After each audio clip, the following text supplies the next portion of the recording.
दूसरी कैटेगरी होती है मैकेनिकल। मैकेनिकल क्या होती है, अब यहीं से आप लोग समझ गए। मैकेनिकल वेव उसको बोलते हैं medium is required, medium is required, जिसमें मीडियम की रिक्वायरमेंट होती है उसको मैकेनिकल वेव बोलते हैं। जैसे साउंड वेव, हम लोग जो बोलते हैं उसमें मीडियम, यदि वैक्यूम होता और मैं चिल्लाता, कितना भी चिल्ला लो, कानों पे भी चिल्ला लो, तो भी आवाज नहीं आएगी। मैं यदि सोचो बेटा, आपके जैसे कई बार हम लोग इरिटेट हो जाते हैं, मैं भी पेरेंट्स हूं तो मैं भी अपने बच्चों से इरिटेट हो जाता हूं कई बार। मोबाइल टीवी में भी इतना सारा देखते हैं तो कभी कभी चिल्लाते हैं। और सोचो बेटा बच्चों को एक फैसिलिटी मिल जाए, जब चिल्लाना स्टार्ट करें, मतलब मैं मजाक कर रहा हूँ, ऐसे चिल्लाते नहीं है वो लोग, आपके फायदे के लिए बोलते हैं। मान लो कोई तुम्हारा दोस्त कोई गुस्सा हो रहा है, चिल्ला रहा है, उसी समय वैक्यूम कर दो, क्या होगा? चिल्लाते रहो, कुछ नहीं सुनाई देगा। और जब वो चिल्लाना बंद कर दे, हाँ क्या कह रहे थे, फिर चिल्लाना स्टार्ट करे, वैक्यूम कर दो। फिर जब वो चिल्लाना बंद कर दे, बहुत लोग खुश हो रहे होंगे बेटा मन ही मन में कि काश ऐसी फैसिलिटी मेरे पास होती तो सुनता ही नहीं किसी की बात। बेटा ऐसा नहीं करना चाहिए, पेरेंट्स हमेशा आपके फायदे के लिए बोलते हैं। पता है सबसे ज्यादा आपका फ्रेंड कोई होता है, सबसे ज्यादा जो फ्रेंड आपका कोई होता है तो होते हैं पेरेंट्स, माँ बाप, सबसे ज्यादा। लेकिन ये बात समझने के लिए लेवल चाहिए, और वो लेवल मैच्योरिटी का लेवल।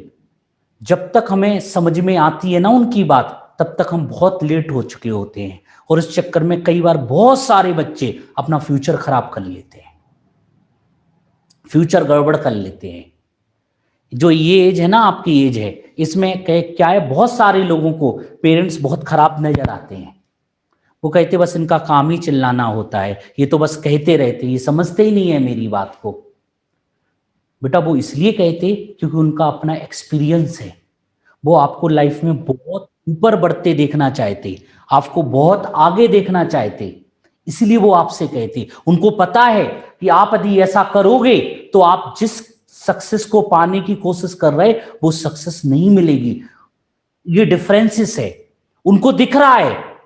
आप भी क्लास के अंदर होते तो मैं भी चिल्लाता, यार देखो पढ़ाई नहीं कर रहे हो, ये नहीं कर रहे हो, सो के उठते हो लेट लेट, और सोते ही सो के उठे मोबाइल चाहिए।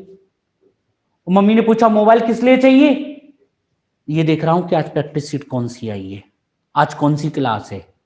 बहाना ऐसा, व्हाट्सएप का नंबर, और व्हाट्सएप में मैं सबकी बात नहीं कर रहा हूं, जिन लोगों से पेरेंट्स चिल्लाते उनकी बात कर रहा हूं, और आपसे नहीं चिल्लाते मतलब आप उस कैटेगरी में नहीं आते। सबसे पहले मोबाइल उठा के क्या देखेंगे, यदि मम्मी पापा ने टोक दिया, आप टोकते ही रहते हो, आप तो डाउट ही करते रहते हो, और हकीकत में सबसे पहले व्हाट्सएप चेक करेंगे, स्टेटस चेक करेंगे, और मौका मिल गया तो फेसबुक चेक करेंगे, और उसके बाद क्या होगा बेटा बताओ। और जैसे यदि मम्मी पापा आ गए तो तुरंत अपना स्कोर, हाँ ये आज प्रैक्टिस सीट आई है, और उनने यदि पकड़ लिया तो क्या होगा, बोलो क्या होगा। बस मैं 2 मिनट तो ही देख रहा था, आपको तो ऐसे लगता है जैसे दिन भर देखते रहते, और ये चीजें हमें फील नहीं होती। या हम बैठे बैठे घर पे आराम से काम करते हैं, उनका ऑब्जर्वेशन बहुत होता है, क्योंकि उनने लाइफ में सक्सेस और फेलियर दोनों देखी होती हैं। मैंने भी खूब देखी है सक्सेस और फेलियर, तो वो उसी एक्सपीरियंस के आधार पे आपसे क्या बोलते हैं, बेटा ये मत करो, ये मत करो। आजकल तो मोबाइल का मिसयूज इतना करते हैं बच्चे, इतना करते हैं कि पेरेंट्स बहुत इरिटेट हो जाते हैं, लेकिन क्या करें, मजबूरी है। बेटा आप लोग तो नहीं करते उस कैटेगरी में, याद रखना मम्मी पापा दुनिया के सबसे अच्छे दोस्त होते हैं, इससे ज्यादा अच्छा दोस्त कोई भी नहीं हो सकता है।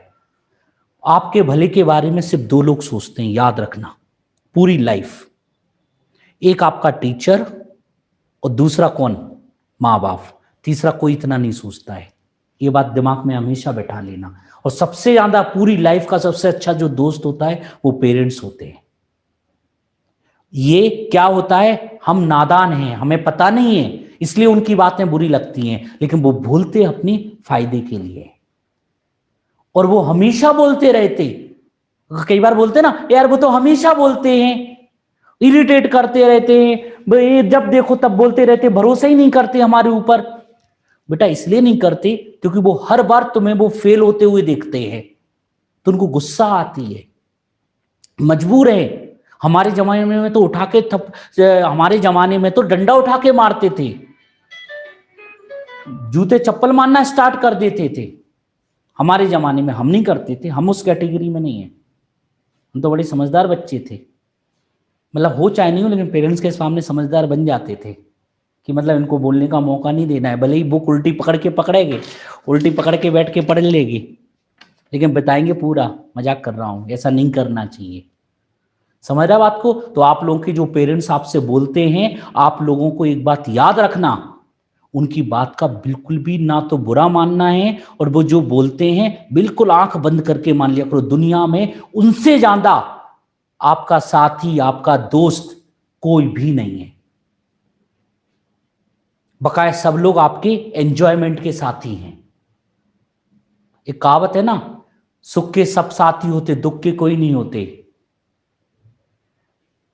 मेरी मम्मी हमेशा एक चीज बोलती थी, बेटा हंसते हुए को हर कोई पूछता है, रोते हुए को कोई नहीं पूछता है। तो याद रखना, जब आप लोग हंसोगे तो आपके सैकड़ों दोस्त बन जाएंगे। आप जब एंजॉयमेंट करोगे, खेलोगे, तो सब लोग आ जाएंगे, अड़ोसी पड़ोसी, मामा भाई चाचा, सब लोग आ जाएंगे। और जब मुसीबत होगी ना, तो दुनिया में सिर्फ एक ही लोग साथ देंगे, वो कौन है? Mummy papa. इसलिए उनकी बात बहुत ध्यान से सुना करो। यदि वो कुछ बोले भी तो ये समझ लिया करो कि हमारे अंदर कुछ गड़बड़ है जिसके वजह से वो बोल रहे हैं। अदरवाइज वो कभी भी, सच बता दूं, दुनिया में कोई भी पेरेंट्स अपने बच्चे को हर्ट होना करना नहीं चाहते। और मैं आपको बताऊं, आप पे गुस्सा भी होते होंगे और मनी मन उनको दुख भी होता होगा, बुरा भी लगता होगा, ऐसा नहीं है। और लोग तो चिल्ला के चले जाएंगे और फिर भूल जाएंगे, उनको बुरा लगेगा कि मैंने अपने बच्चे को डांटा है। तो बेटा आप लोग एक चीज याद रखना, ऐसा सुनने में भी आया मुझे कई बार ऐसा कि पेरेंट्स लोग बात नहीं सुनते। समझ रहे हैं मेरी बात को? तो आज से आप लोग ये चीज याद रखना। थोड़ा सा हमने समय ले लिया, मेरी इच्छा थी कि मैं आप लोगों से बोलूं इस चीज को, हालांकि रिकॉर्डिंग में भी आ गया है ये चीज।